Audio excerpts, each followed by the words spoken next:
All right, Lynx fans, welcome into an episode of Lynx Unleashed. Wendell Epps here with Kayla McBride. McBride, nothing but net from three. Come on, defense! K-Mac, thanks for hopping on with us. Thank you. I really like that name, Lynx Unleashed. Yeah, Lynx Unleashed. Took some time, but we got there with the name.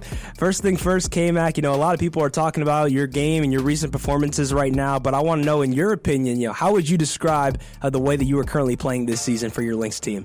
Oh, man, this is what I expect of myself. I just came off a great season overseas in Fenerbahce. We won everything, EuroLeague. And I think it all started kind of the last 10 games of last season. I really found my groove here, signed an extension. And when a team believes in you like that and you come back, I'm just letting it go. Obviously we have a lot of new faces, which have been amazing, great, giving me a lot of confidence. I'm just playing with a lot of joy. I think, as you get later on in your career, you really know who you are, and I'm very confident in that.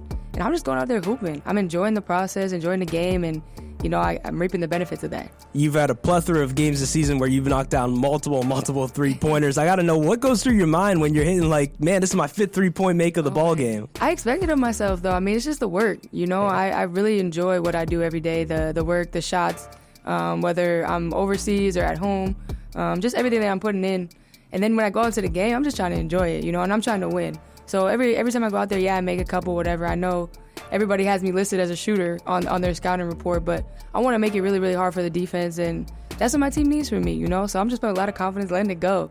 But it's fun, I'll see 4 or 5 go down, and I'm like, man, this is the hoop goes from this to this. Lynx have numbers, trail 3, McBride. Oh, that was pretty. Lynx have those 5 turnovers. McBride, nothing but net from 3. That's Collier kicking it to McBride, and she has tied her season high. I'm just having fun, really. That's really all I can say. Everybody asks me, you're playing crazy, did all these numbers, and I'm like, I'm just enjoying every single second of it, because you never know when it's going to stop, or lob averages and things like that. So I'm just enjoying every single moment. Yeah, it's this is what I do, and going out there and having fun. Nothing beats that. Exactly. Well, take me back to your early days of playing basketball, K-Mac. When did you first get into the sport? Was it always something that you knew you wanted to try and potentially pursue professionally? I have only ever played basketball. I'm come from a basketball family, but when I actually picked up the ball, it was my dad. He was a referee, so in the summertime, I would be up chasing him around, and every timeout, halftime, in between quarters, I'm over there just trying to shoot, just trying to perfect it. And then I started going to camps. My dad was just a counselor, a coach all throughout my city. And when I really fell in love with it was Charlie Ward basketball camp. Charlie Ward is a Heisman Trophy winner at Florida State, New York Knicks. And he would come back around all-boys camp. But my dad would work the camp. So I was up there from 8 a.m. to 8 p.m. just dribbling on the side, waiting for my chance to go prove myself to these guys, or play one-on-one with whoever wanted to play. And I just remember falling in love with trying to get better. I would see somebody do a move and I would want to do that. What people really don't know is that I wasn't a three-point shooter until I got to a pros. So all throughout my college, high school career, I was known for my mid-range game, get into the paint. I played kind of like a street ball type of game. That's how I grew up. That's what I always did. I think I took 100-something threes, maybe within 2 years at Notre Dame. Wow. I wasn't even shooting threes. Once I got to the pros, that was something that I kind of expanded on. Yeah. I wasn't as athletic or tall, now I'm playing against Moores and, the Penny Taylors and those types of players in the league. So I knew I had to kind of get my range, and I felt like I had a good shot, but I needed to extend it. So it really wasn't until I was a pro that I started shooting threes, but I just fell in love with the game at an early age, never played another sport, and I come from a basketball family. My sister went to IU and played. My younger sister just went to Georgetown. My brother played all through high school. He was a coach, so it's just a part of my family, part of my blood. That's awesome. What has been the most memorable game of the season for you so far? Oh man. I think I had to say the double overtime.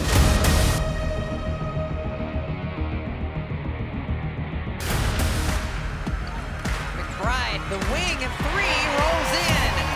Williams, the three-pointer for Courtney Williams. Here comes McBride, but Seattle players all around her. Heidemann with the steal and a beautiful pass. Smith the finish. The Lynx are going to win this game by 9 in double overtime. Jeez, what a way to start the season against the same team twice in a row. And that double overtime, And that's why I said I think we're battle tested so early on in the season, because maybe a team who just got together doesn't pull out a game like that. So I think we got a lot of confidence from that and just being able to win through adversity. Obviously we're going to have more adverse situations coming up, but I really liked how we continued to stay together. It wasn't easy, and it was all of us. Ollie comes in, T does her thing, and it's a little bit of everything, and that's when we're really, really hard to beat. Yeah, and I know shooting, obviously, some of it, of course, is natural talent, but I mean, what advice would you give when it comes to how to become, a consistent shooter, whether it's from beyond the arc or mid-range? I think everybody always talks about like the form and things like that, but the thing that really took my shooting to the next level was my footwork and being able to get my shot off anywhere, anytime. The quicker release and stuff like that. Yes, it comes from the form, but everything that I do, shout out my trainer and my boy Breen Weeks, but we started working on all my footwork stuff. I had broke my foot after my rookie year, and when I was coming back, I was like scared almost to jump off my right foot, so my shot started doing whatever. So we just started doing footwork things, and that kind of changed everything for me. I was able to get my shot off quicker. I started getting stronger in my legs, things like that. So keep working on those things, because those things carry in transition, because this is never going to go anywhere. You're always going to get the reps, but if you're able to get your footwork down sooner, quicker, then you'll be able to get your shot off sooner and quicker. So that's what I tell my sister, and hopefully a lot more young players will hold on to that as well. Yeah, it takes a lot of practice, but once you get it down, you're good after that. Yeah, for sure. All right, well, I know WNBA, a lot of recognition. Have you thought about just the inspiration that you've had on young girls out there, especially with now 11 seasons and the way you're playing this year? I mean, an all-star caliber season. Have you thought about the inspiration that you've been able to give back to the younger community and those that are trying to pursue maybe a career in basketball? Oh yeah, I mean, of course, you always have that in the back of your mind. I never take for granted. I always take a second, like before our games, and look up and just see all of my jerseys in the arena at Target Center, especially. It doesn't go unnoticed, and I think the way that the WNBA is growing, women's basketball in general is growing, and knowing that you're a part of that. And you think about all the players, the great, amazing players that came before you, but also knowing that you're one of those players and the responsibility and accountability that holds. So now, you move on into this space we are in now, and how much weight that carries, and these young players, they have even more weight, but just these players, the players like myself who have been in the league for a long time, carrying that responsibility, so that allowed these kids to come into a situation where they're able to have these new things. So yeah, I take a lot of pride in that. I hope I have way more years to come. But yeah, I think it's a responsibility as a role model, and just how I carry myself on and off the court, and letting girls know they can do anything they want to do. Especially when it comes to sports, and we're fighting for that every single day. We've continued to fight for that, and we're going to continue to fight for that. Absolutely. And did you have any idols yourself growing up? Any players that you really idolized in the W? For me, the number one woman that I just truly admired, I remember crying when I met her when we played at Tennessee, was Tamika Catchings. I think that she was just the epitome of what it meant to be super tough and hard, but also very compassionate and kind. And I love that about her. She just came genuinely, authentically as herself. She was a winner. She was a great teammate. She played hard. And she had respect of everybody around her. And I think that was just something I always admired from her. I remember driving up and watching her play in the finals in 2012, I want to say. Yeah, I think it's 2012, because I was at Notre Dame. So I just remember being in that atmosphere and be like, wow, I hope I get to do this one day. So yeah, she's an inspiration, and she continues to be one for me. But did you picture yourself being in this position 11 years ago when you first came into the W? I didn't know what it was gonna hold. I just knew I was competitive as hell. I was gonna work my ass off, and I just loved basketball. And that's what's always carried me. Is and my mom and I always talk about this. Once I stop loving it and loving the daily process and not having the joy, that's when I'll know I'm done. But I'm so far away from that.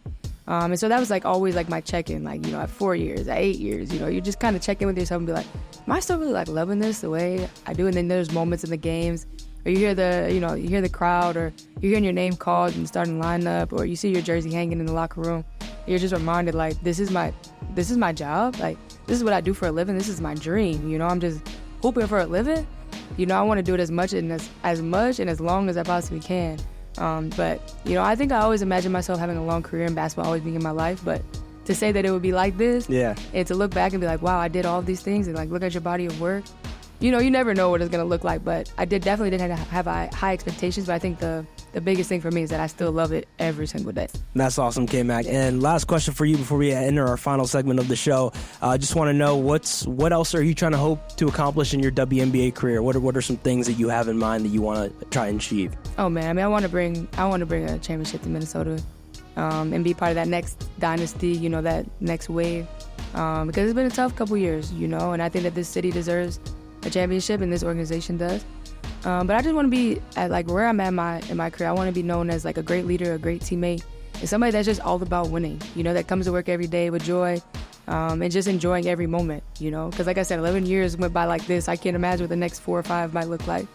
So I just want to come in with a smile on my face and be able to pick people up and enjoy it and compete my ass off, win a lot of games. And do it with a lot of joy. Yeah, well, I love that. Yeah. I love that. All right, K-Mac, so final thing that we have for you in podcast, we're going to place a little bit of a rapid fire. You up for it, K-Mac? Yeah, all right, let's do it. All right, if you could have any superpower, what would it be? Oh man, this is supposed to be rapid fire? Yeah. I would fly, for sure. What's one food you can't live without? Chocolate. What's your favorite sports movie of all time? Remember the Titans. Who's got the best style on the Lynx team? Court or T? If you could describe the Lynx fan base using just one word, what word would it be?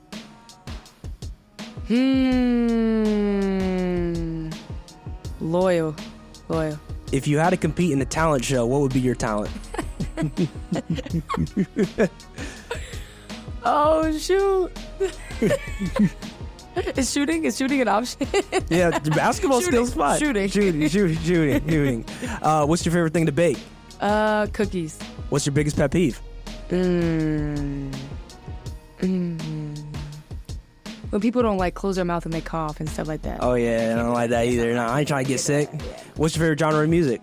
R&B, but more alternative R&B. All right, and final question. Well, what's one fun fact that a lot of people don't know about you?